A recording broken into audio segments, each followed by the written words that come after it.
Thanks for joining us here on Real Estate Savvy. Kevin Hunter with Susan Wood. And for those of you who thought you wanted to be a real estate agent, well, we're going to help you on how to do that.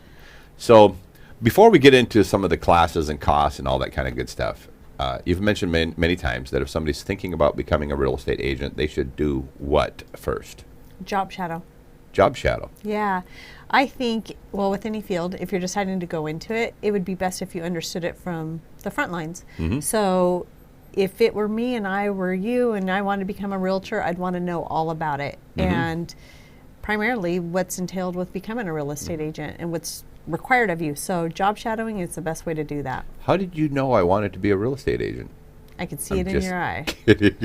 Just one eye. I totally don't want to be a real estate agent. But I hope we will help somebody who does. Maybe you'll understand why real estate isn't my forte coming up here in a moment. So you're going to have to take some classes. How much does it cost? About $500. And those are for online courses, Mm-hmm. not at a college. Yep. And so if somebody's going to take these online classes, and let's say somebody's like really super serious and they want to spend 8-10 hours a day doing this, how long are they going to be working on this? About 30 days. Okay. Yeah. So if you've already got another job, which somebody kind of should if they're getting would into, hope, yeah. you hope they got something else. And they're going to be spending what's typical then for that person who's working and trying to take the exam? I would say closer to 90 days. It just depends on how much time you have and how much effort. But in my industry, everything is your time and your effort. That's the only way you're going to succeed. Mm-hmm. So with anything in any job, you do the best you can in the time frame you have to work with. But typically speaking, if you're working, if you have a family or both, you can take up to 90 days. You can take up to a year. You're allowed a year once you pay for the courses to make it through that time. Mm-hmm.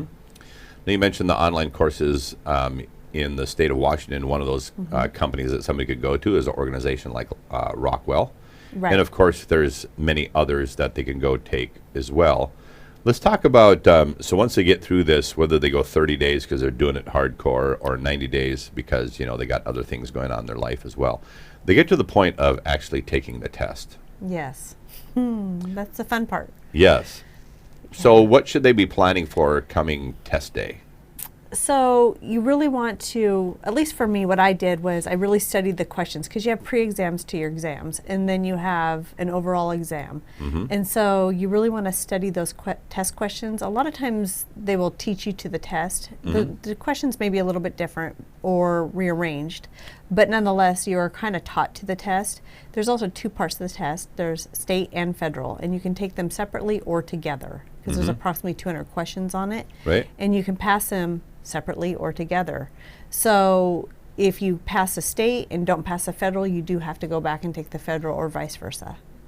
What's the threshold that you got to pass? 70% of both. Okay.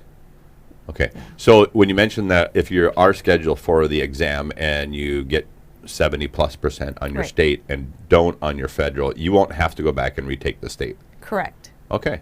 Correct. Yeah. So it's kind of nice. And same with, I know for Washington State, a lot of times we'll get Oregon licenses because we're so close to Oregon. You will only have to take, you have to study both state and federal, but you only have to take the state side of it when you go to the exam. Do they give you any kind of feedback like as to how well you did? So let's say you go, I think I got 99%. Would you ever know? No. You come out and they say, oh, congratulations, and they hand you your forms, or they say, oh, I'm so sorry, you need to come back. Right. Sad. Yeah, like the gentleman up there. Oh, yeah. Too bad. So sad. Come on back another day. Right. Yeah. So let's go back to just a moment. So in the beginning, we're talking about, getting a hold of a brokerage and shadowing an agent. How would somebody set all that up? Because if they're going to think about being a real estate agent, as you said, know what you're getting into first. How do you set that up?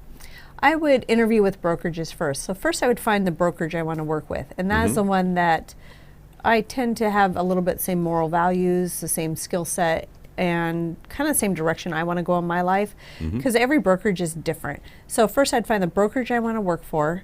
And then oftentimes they have an institute they want you to take it through, or they have a better institute. So they might recommend an online school. Exactly. And then they also may pay for it or portion of it.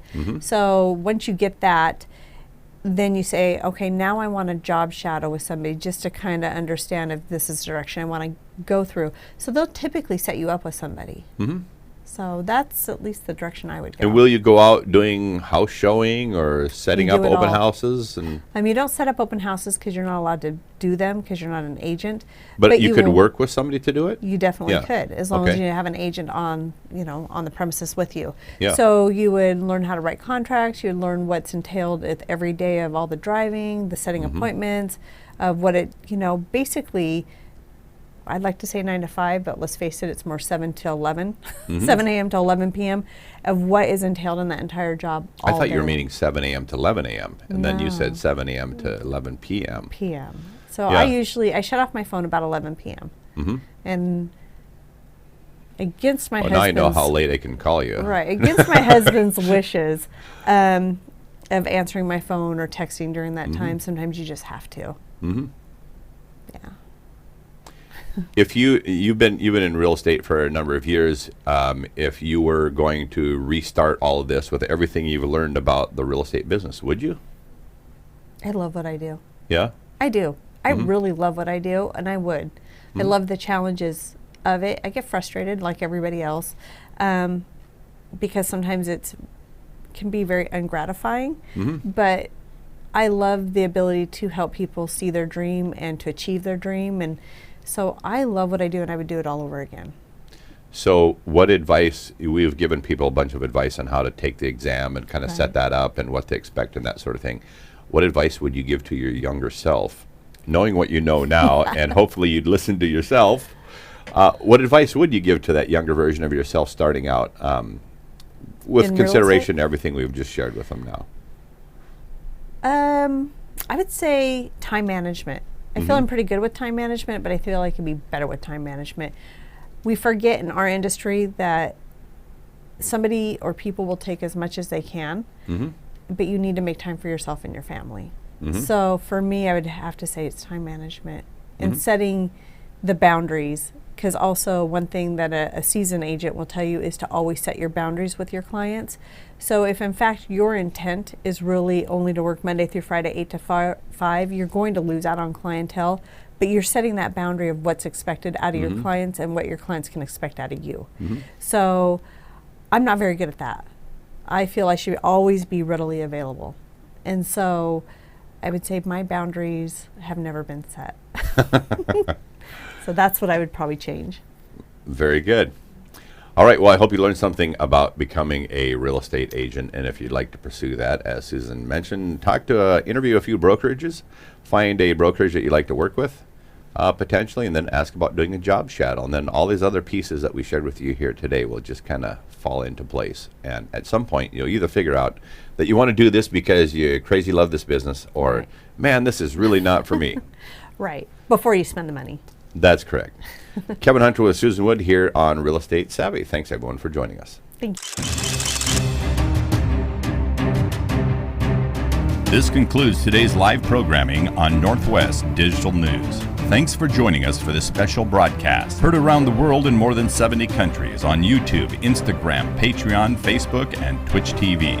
If you enjoyed a story or guest we had here on Northwest Digital News and would like to strut your stuff on the broadcast, email us today at wainfo2017@gmail.com or call or text 360-545-3501. We're always interested in unique stories, topics, and guests to share with our worldwide audience. Before you go, don't forget to give us a big thumbs up and comment on the live stream. And for those of you who'd like to financially support the broadcast, you can do so at patreon.com/Northwest Digital News. We thank you for your patronage. On behalf of Chris Bornstead, Kyle Torgeson, Stephanie Hunter, and all the people that made this broadcast possible, I'm Kevin Hunter. Till next time, take care.